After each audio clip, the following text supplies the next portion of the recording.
Juges, chapitre 3. Voici les nations que l'Éternel laissa pour éprouver par elles Israël, tous ceux qui n'avaient pas connu toutes les guerres de Canaan. Il voulait seulement que les générations des enfants d'Israël connussent et apprissent la guerre, ceux qui ne l'avaient pas connue auparavant. Ces nations étaient les 5 princes des Philistins, tous les Cananéens, les Sidoniens et les Héviens qui habitaient la montagne du Liban, depuis la montagne de Baal-Hermon jusqu'à l'entrée de Hamath. Ces nations servirent à mettre Israël à l'épreuve, afin que l'Éternel sût s'ils obéiraient au commandement qu'il avait prescrit à leur père par Moïse. Et les enfants d'Israël habitèrent au milieu des Cananéens, des Hétiens, des Amoréens, des Phéréziens, des Héviens et des Jébusiens. Ils prirent leurs filles pour femmes, ils donnèrent à leurs fils leurs propres filles, et ils servirent leurs dieux.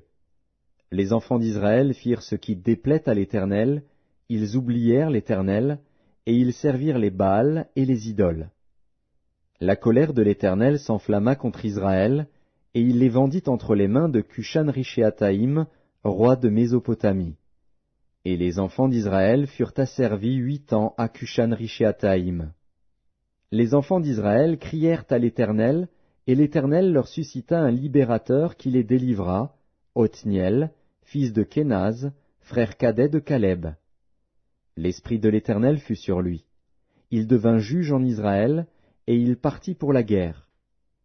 L'Éternel livra entre ses mains Cushan-Rishéataïm, roi de Mésopotamie, et sa main fut puissante contre Cushan-Rishéataïm.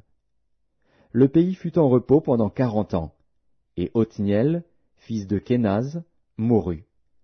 Les enfants d'Israël firent encore ce qui déplaît à l'Éternel, et l'Éternel fortifia Églon, roi de Moab, contre Israël, parce qu'ils avaient fait ce qui déplaît à l'Éternel. Églon réunit à lui les fils d'Ammon et les Amalécites, et il se mit en marche. Il battit Israël, et ils s'emparèrent de la ville des palmiers. Et les enfants d'Israël furent asservis 18 ans à Églon, roi de Moab. Les enfants d'Israël crièrent à l'Éternel, et l'Éternel leur suscita un libérateur, Éhud, fils de Guéra, benjamite, qui ne se servait pas de la main droite. Les enfants d'Israël envoyèrent par lui un présent à Églon, roi de Moab. Éhud se fit une épée à 2 tranchants, longue d'une coudée, et il la ceignit sous ses vêtements, au côté droit. Il offrit le présent à Églon, roi de Moab. Or Églon était un homme très gras. Lorsqu'il eut achevé d'offrir le présent, il renvoya les gens qui l'avaient apporté. Il revint lui-même depuis les carrières près de Gilgal, et il dit, « Ô roi, j'ai quelque chose de secret à te dire. » Le roi dit, « Silence !» Et tous ceux qui étaient auprès de lui sortirent.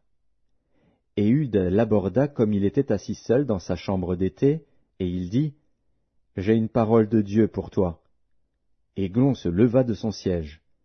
Alors Éhud avança la main gauche, tira l'épée de son côté droit, et la lui enfonça dans le ventre.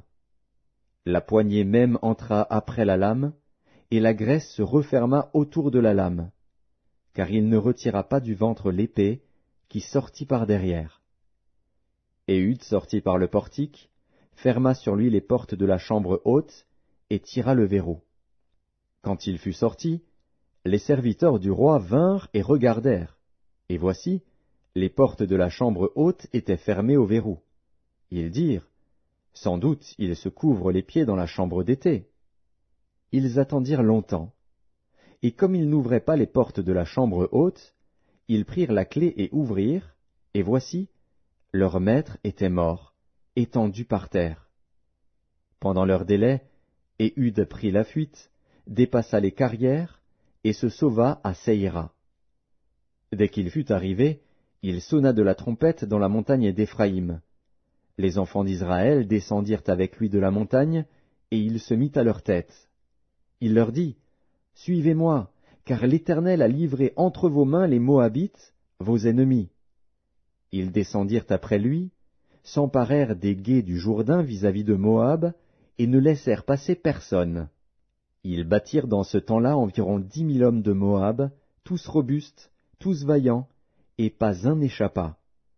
En ce jour, Moab fut humilié sous la main d'Israël, et le pays fut en repos pendant 80 ans. Après lui, il y eut Shamgar, fils d'Anath. Il battit 600 hommes des Philistins avec un aiguillon à bœuf, et lui aussi fut un libérateur d'Israël.